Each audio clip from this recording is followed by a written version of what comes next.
Hello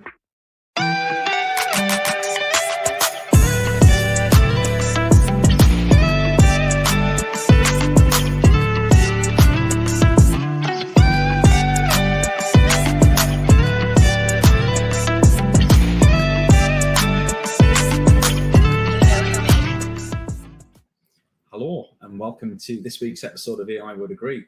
I'm going to officially call this season 2 because it's been away for 2 weeks. I don't know, everybody seems to have seasons in their podcasts. I think it sounds like a really cool idea. Unfortunately, it seems like technology's against me today. So this should have been broadcast live at 3 p.m. LinkedIn decided to keep me on UTC time, which is not the same as British Summer Time. So it thinks I'm broadcasting at 4. My streaming platform won't let me change the time back to 3 p.m. And I almost didn't get the intro video to download from Canva either. So thank you, technology. Even somebody who works in a tech firm struggles to get tech to work at some point in their time. So without further ado, I'm here to introduce today's guest, which is a great pleasure to have on for a second time, the very one and only Todd Caponi. Hi, Todd. Hey, Paul. Dude, yeah, quite a rodeo, but we're here. So let's have some fun. This is awesome. Yeah, I'm not going to wait for people to ask questions because I won't be here to ask questions. That being said, if you are watching the video, I will be about at 4 p.m. as I'm sure Todd will be about some point later on today. It's obviously he's on Eastern time. So if there are any questions, feel free to drop them in on the live link and we'll do our best to get around to answering them in the comments when we come back to this. Perfect. For anybody who hasn't already seen the first episode that I brought you to the show, Todd, we discussed your first book, The Transparency Sale. I'll put the link for that in the comments for everybody who's watching this and hasn't seen that episode. But it's been refreshing to meet someone who's been there and done, I'm not going to say everything, but a lot of the big things in sales and senior leadership, including kicking other people's chairs, as we discovered. It's some fantastic stories in that episode. And a bit of background, kind of, I was speaking to you probably about 3-4 months ago, and you were still writing your new book. And I figured it would be good to kind of book you in. See what I did there? Book you in for when it was released. The book's dropped. I've read a good 80% of it. I'm ashamed to say I didn't get the whole 100%. The wedding got in the way. I'm going to blame the wedding. I'm getting there with that. For anybody who didn't see the first episode, do you want to kind of give a very brief how you got to where you are and what the new book's about? Well, yeah, I mean, so the first book was born out of this idea that, in my last role, I was the chief revenue officer of a tech company in Chicago called Power Reviews. And you could probably guess from the name, we were in the review space. We helped retailers and brands collect and display ratings and reviews on their websites. And what had happened was, I'm running a big revenue team. We did a partnership with a local university that just looked at buyer behavior. So what do people do when a website is acting as a salesperson? That was the study. Who knew that the results would change my life like could only happen to a nerd? Well, that's what happened. 3 data points came back. The first one was that we all read reviews today. No surprise there. But number 2 and number 3. Number 2 was that 85% of us go to the negative reviews first. So when we're buying something we haven't bought before that's of medium to high consideration, we are somehow drawn when we're looking at the reviews to the negative ones first. We look at the 4s, 3s, 2s, and 1s. And that last data point was that a product on a 5-star scale that's got an average review score between a 4.2 and a 4.5, that's actually optimal for purchase conversion, meaning a product that's got negatives right under it helps it sell, and it sells better than a product that's got nothing but perfect 5-star reviews. So being the nerd I am, I looked at that and thought, all right, that's when a website's acting as a salesperson. Why does it happen? And would it happen in B2B or human to human sell? If we as human beings are drawn to the negative first, what if we as B2B sellers actually embraced honesty and transparency and led with the downsides, the risks, something a competitor does better, a high price, a story that they might find online, embrace that stuff. And what I found very quickly was that the results were like magic. I know there's no silver bullet in selling, but holy crap, our sales cycle sped up, win rates went up. We were qualifying deals in better and faster. We were losing the deals we were going to lose anyway, but faster, and we were making it harder on our competitors. And I got to the point where I wanted to get these ideas out there, A, because it sells better, B, because the proliferation of information and feedback is now so pervasive that you can no longer get away with hiding your truths anyway. Like, embrace them. And then number 3 is, I really care about this profession. And I hate the fact that it still scrapes the bottom of Gallup's annual ethical professions listing. I think there's an opportunity to do what's right, but be better at what we do. And we got to do it anyway. And that was the transparency sale. So that was book number 1. We dug into like not only the behavioral of that, but like, how do you apply it to everything from your messaging and positioning to presenting to negotiating to handoffs to there's magic in transparency. The second book is, well, you think, well, all right, cool, got it.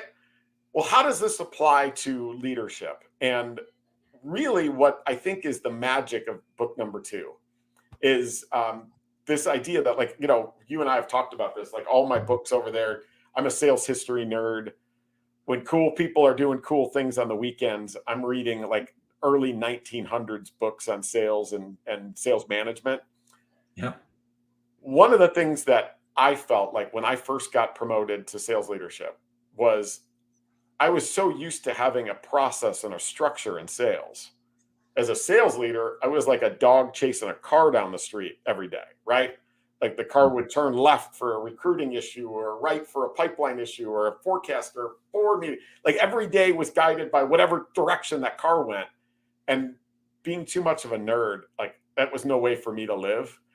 And so 14 years ago, I built a simple alliterative structure that encompasses all of your responsibilities as a sales leader or revenue leader of any type, marketing, client success.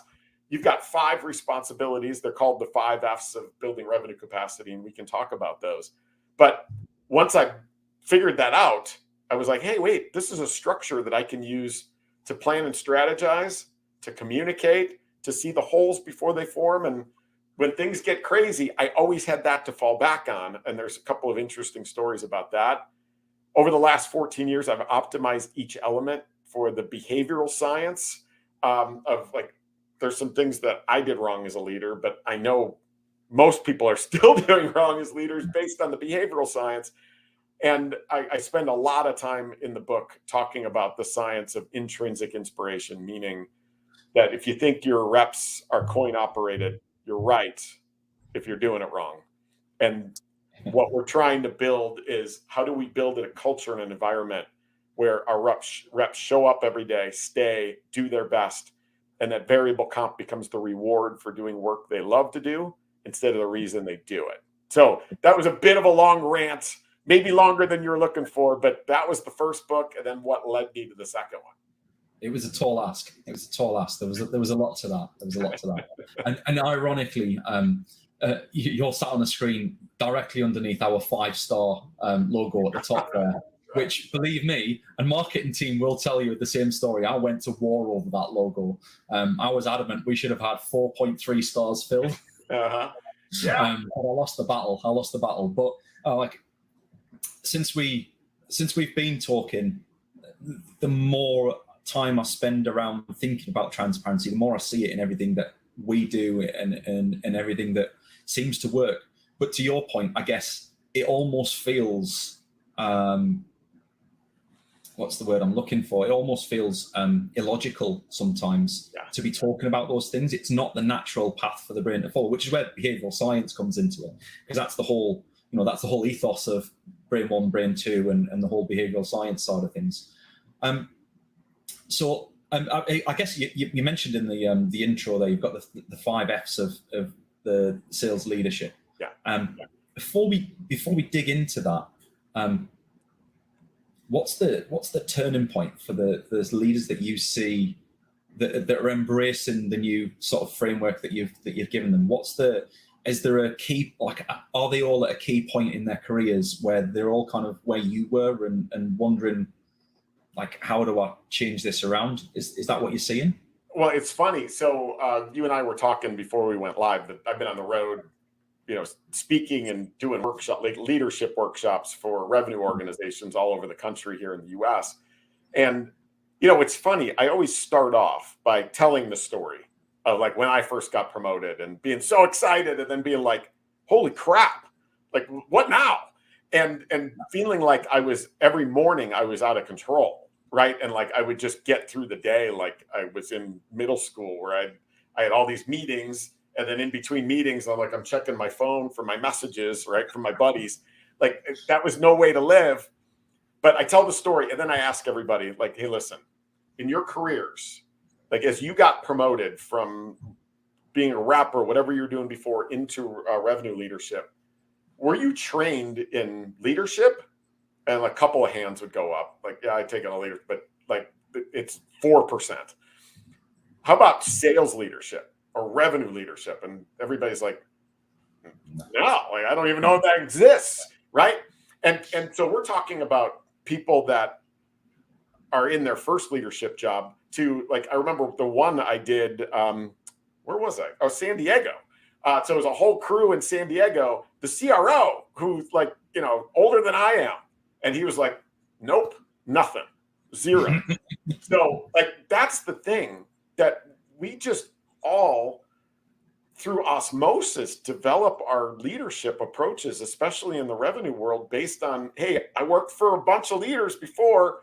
I liked what they did. I'm going to, what she did was great. I'm going to do but that guy was a jerk. And I'm not going to do what he did. And like, that becomes our sales methodology from a leadership perspective. Yeah, I think there's an opportunity here, and it doesn't have to be that hard. And that's where I think the magic is, that the turning point, or the application is for anybody who's even seeking to get into it versus people that have been doing it for 30 years. It's big for all of them. But the turning point for all of them that have actually embraced this is that, hey, listen, I kind of feel like I've got control and I got a plan, and always in my back pocket.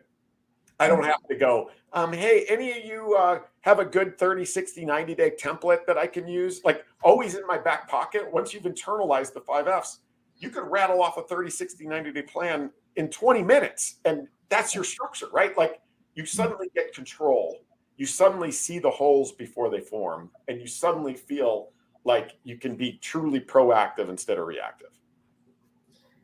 I see so many parallels when you talk in terms of different things that I've seen. But I know, one of the big USPs that we have in terms of, obviously we've got coaching technology, and I'm still adamant that the use cases that we have for it at the moment are just the tip of the iceberg. When you look at things like logistics and retail and things like that, there's such a wider use case there. But in terms of sales, being able to say to a sales leader, now you don't need to go to your reps or your coaches and say, how many coaching conversations did you have last week? And that's the thing that you get measured by. Well, that's just a tick box.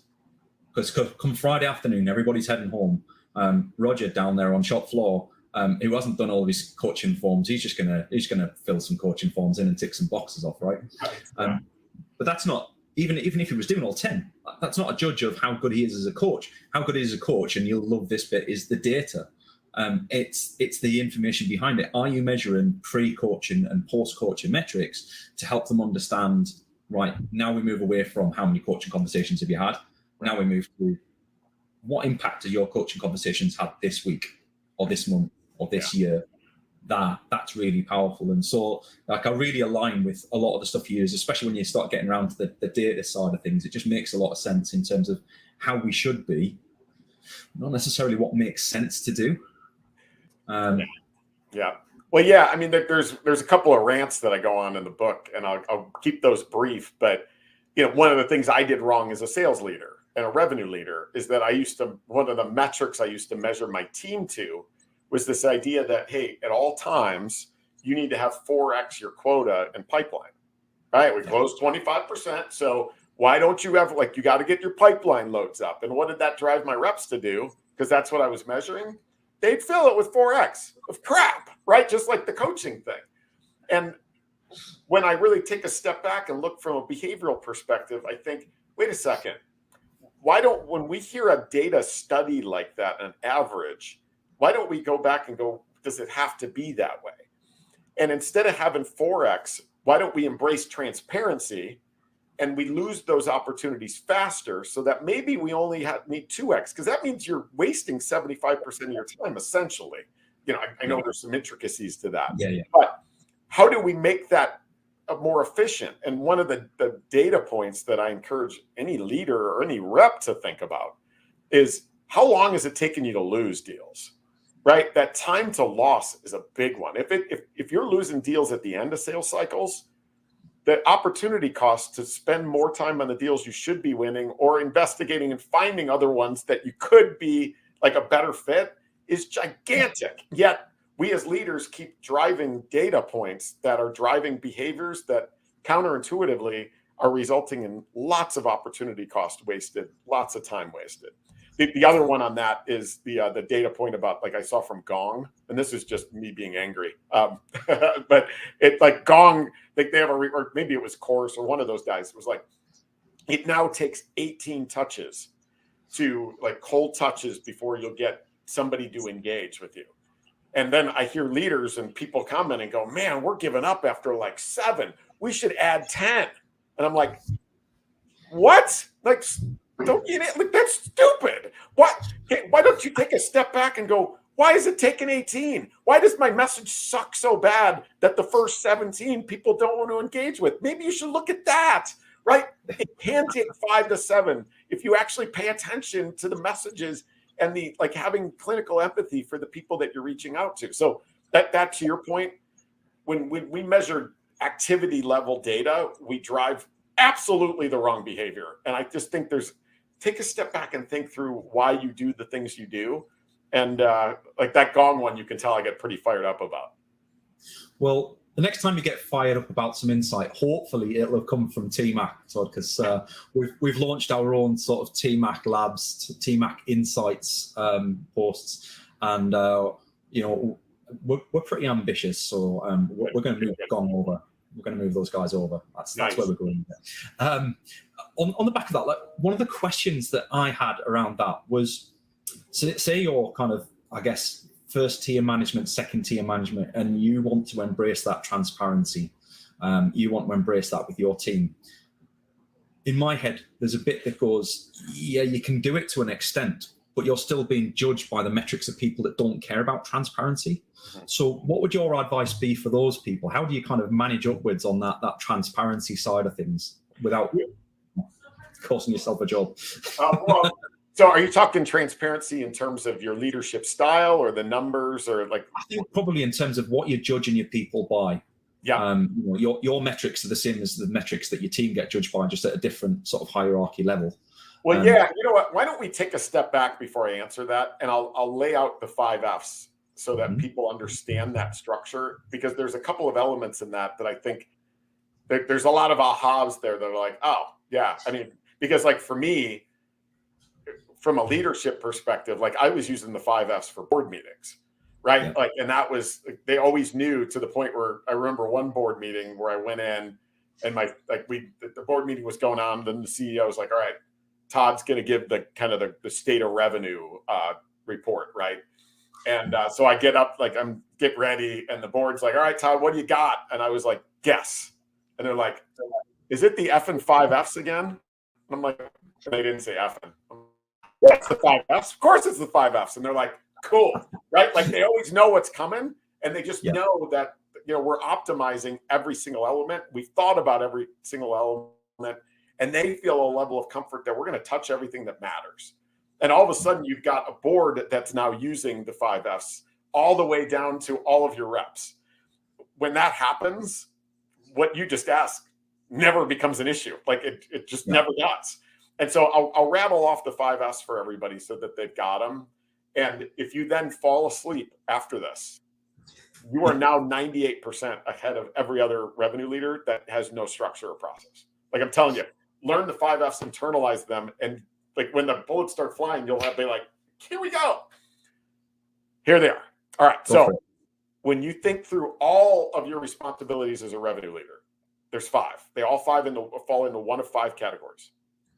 And they all start with the letter F, because I'm a dumbass and I needed to make it memorable, right? So that's why they all start with F. So the first one is focus. You as a revenue leader have a responsibility to maximize the only inventory your team members have that they can turn into revenue, which is their time. And that means making sure that you hone their focus on the right opportunities in the right places at the right time. And that means you've got a responsibility to make sure your team members are working on the right firmographics, which is the company details, right? Verticals, sizes, geos, that kind of stuff. The right demographics within those. So make sure your team is calling on the right levels, the right titles, the right ability to mobilize change within the organization. And the other pieces to that too could be prerequisites and things like certain things about their environment. So focus is number one. You've got a responsibility to build it, maintain it, and grow it. Once you've done that, number two responsibility initially and ongoing, always, forever, is to build the team that's going to take the field. So it's field is the second one, your field organization. That means the people, right? You got a responsibility to get the right people in the right places with the right experience. So you got to recruit them, you got to all that fun stuff. And then it also includes the right tools and the right resources. So when your team takes the field, is it the right people with the right tools, the right resources? That's number two. Number three is you got this team. That third F is the fundamentals. You got to make sure that that team get the right things right consistently, right? Like, are they messaging properly when the words are leaving their mouths? Is it going to help your company succeed or fail, right? Like, are they getting messaging and positioning right? Are they prospecting right, discovering right, qualifying right, proposing, presenting, demoing, negotiating, all that fundamentals? You as a leader have a responsibility to understand where you are, grow, and optimize that. Number four, no surprise here, is the forecast. You have a responsibility to forecast, right? To predict the future. And that forecast includes making sure that you got the KPIs right and that you're measuring the right stuff. Like, forecast is all that data layer and understanding where you are so you can predict the future. And then the fifth F, which is arguably the most important and definitely the cheesiest, is to fun. But by fun, I mean you as a leader have a responsibility to establish and grow a culture where your team wants to show up every day, wants to stay, wants to do their best, and wants to become advocates for you and your organization, right? And that's the science of intrinsic inspiration. But it's all about building a culture where maximum performance happens. And a lot of that comes through transparency, right? And so that's the 5S, right? You focus, figure out where you're optimized, build a field to support that focus, make sure that field gets the fundamentals right every single time. You got to forecast, and then you got to build a fun culture where people stay, do their best, and advocate. That's it. Beautiful. Beautiful. And I'd love to see how many people, like I did when I read that, and it's worth reading again in the book because there's some great examples in the book, some great sort of underpinning points that we probably don't have time to get right into the detail of here and now, but it all makes so much sense when that's all in place and you can understand that.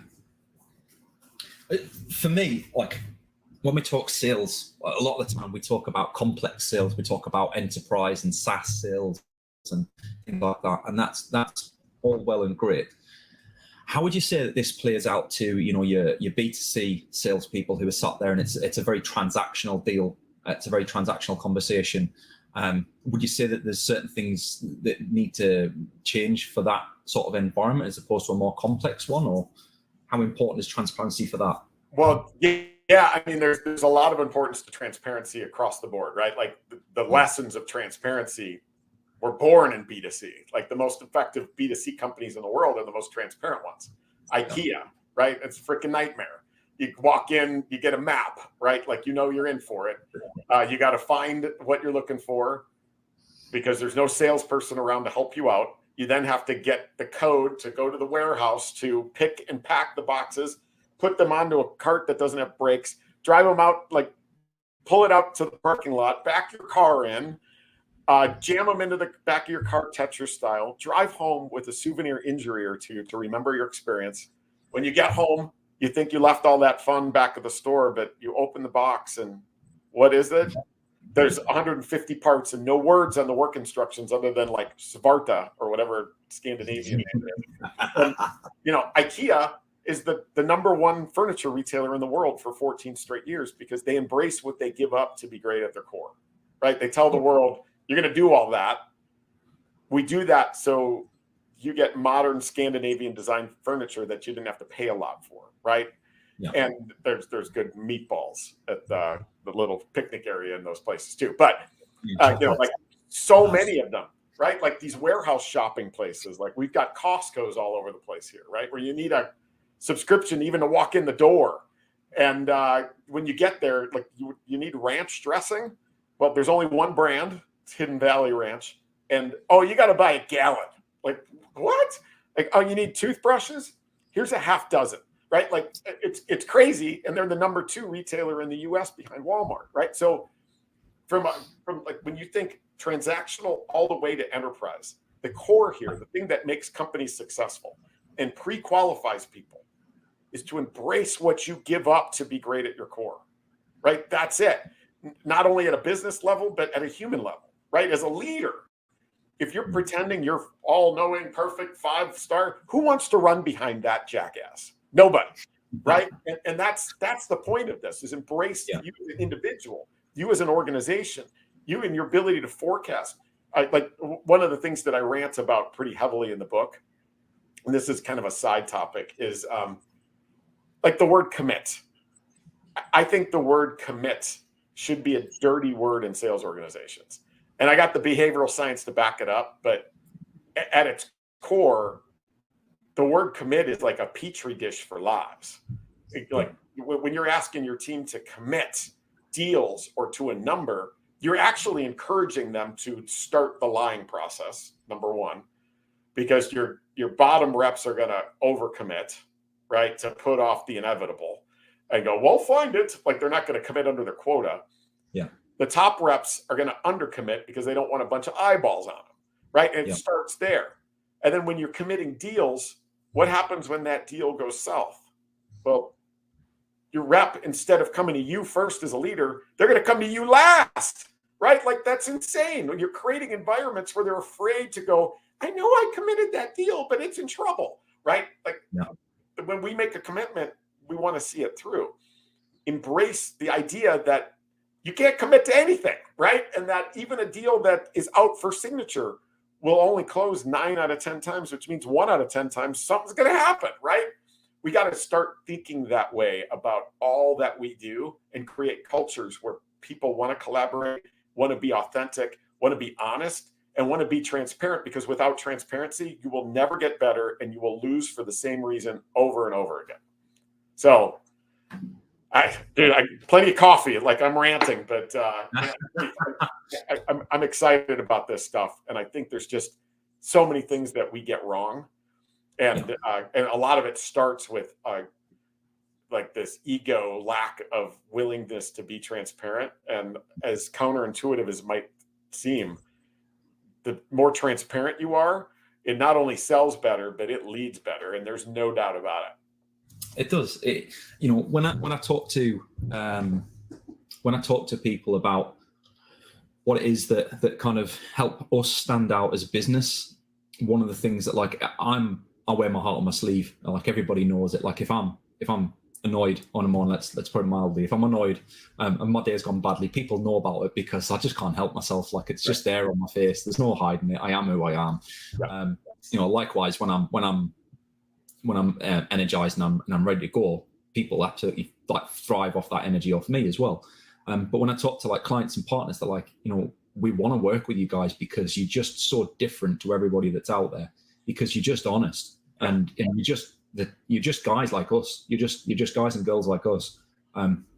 We don't feel like we're talking to a salesperson. We feel like we're talking, and it's building that genuine relationship. So it doesn't really matter. To your point, once you start to understand the transparency effect, I'm going to call it transparency effect. I like that. You can have that one for free, Todd. That was your next book. Like once you understand that transparency effect, it invades every part of your life. And I've kind of gone through this whole thing over the last couple of years where I've moved from a culture where to admit that there's a problem was kind of frowned upon. Like, you don't admit that you've got a problem, you come up with the solution. Even if the solution isn't very good or it isn't the best, like, you come up with the solution and you deal with the problem yourself. And all that, to your point, it's kind of like the commit, right? In a retail environment, that's just kind of like committing. Because all that happens is people just start to hide their problems and cover them over and gloss them over with the stuff that they can do well, or they can make look good. And that kind of is why I liked getting into speech. And you'll know yourself, I know you're no stranger to speech analytics and kind of voice of the customer from that. It's really exciting to dig into what people are saying to customers, what customers are saying to people, and to take those insights from that and use it to help make the business more transparent and differentiate the business. Like, what are our customers saying that's bad about us? Because we need to know. Yeah, exactly. There's no hiding from it. Like, they think that already. Like, what you can do is try and stop other people feeling the same way by listening to what they've actually said, or putting off the people who might come and complain and moan about it, because actually they're not your ideal customer, because we're not going to do anything about it. This is who we are. That is it. That is it. And there's one other way to think about this too, that comes from another sales historical context. You know, it's often said that buyers know more nowadays, right? Like, you hear that phrase, buyers know more nowadays. Well, here's the funny thing. That quote, buyers know more nowadays. Thomas Herbert Russell wrote that quote in his 1912 book, Salesmanship, right? So 110 years ago, there was this concern that the pervasiveness of marketing and advertising would render the profession of sales obsolete, because buyers know more nowadays. They could get at this information. Well, the opposite happened, right? Fast forward all the way to 2015, when Forrester in their annual State of Sales report said, hey, in the next 5 years, 1 million B2B sales jobs would go away, and that hundreds of thousands of college students graduating would not go into sales because buyers know more nowadays. And that because of e-commerce, salespeople, the profession is likely to take a massive hit. The opposite happened again, right? By 2020, we had twice as many instead of twice as few. My point here is that more information available to buyers has not made it easier on buyers. It's made it harder. And this idea, if we take it back to that 4.2 to 4.5 review score, and the idea that 85% of us go to the negative review first, is that our brain is just not capable of processing nothing but 5.0 speak. And when there's tons of it and it's overwhelming, we can't make a decision. I believe that the future of this profession, and those like you, Paul, that you just explained why your customers look at you and go, wow, like, we really like working with you. There's a subconscious element to that what you're doing is that you are doing all that homework for the buyer. You're culling across all that information so that their brain can properly process why you are a 4.2 to 4.5. And if you're talking as though you're a 5, they're going to resist. If you're talking as though you're a 3, they're going to think you suck and they're not going to buy from you either. But when you do that homework for the buyer, you're making it easier on them. Remember, buyers don't buy when they're convinced. Well, if they do, they're probably pissed about it a few weeks later, even a few hours later. They buy when they can predict, right? Like, when we can make a predict, is the juice going to be worth the squeeze? Is this problem worth solving? And is it worth solving with you? Or should I spend my precious time, resources, and money solving a different problem with somebody else? That's what they're trying to get to. And once we see that lens and we become a partner to that process, that's when you build relationships, customers buy, they stay, they buy more, and they become advocates for you. Amazing. Really enjoyed the chat again, Todd. I knew it would be an interesting follow-up to the first conversation.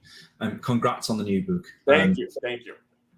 It's a shame for the shortage in paper and bookmaking materials that's holding the sales back, but hopefully that gets back on track soon, and you can see some real growth in the sales. But anybody who's watching the show that's kind of been inspired by anything that Todd said there, I'd encourage you to go and have a look on Amazon or wherever you get your books from. The Transparent Leader. Transparent. Do you know what, Todd? I always get your book names wrong. I'm so sorry. Did this last time.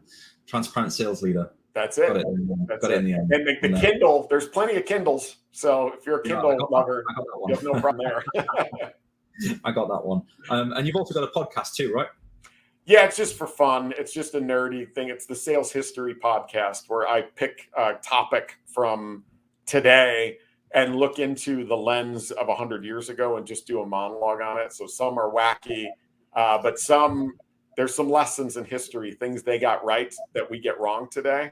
And so I just illuminate that in a 10 to 20 minute monologue whenever the spirit drives me. Beautiful. Thanks for joining me today, Todd. It's been a pleasure. And again, anybody who's watching the video back, please do ask some questions in the comments. Myself and Todd are more than happy to answer any questions that we get. Connect with us on LinkedIn, give us a follow. And if you like our content, please feel free to reach out in the DMs. Awesome. Thank you. Bye-bye. Thank you.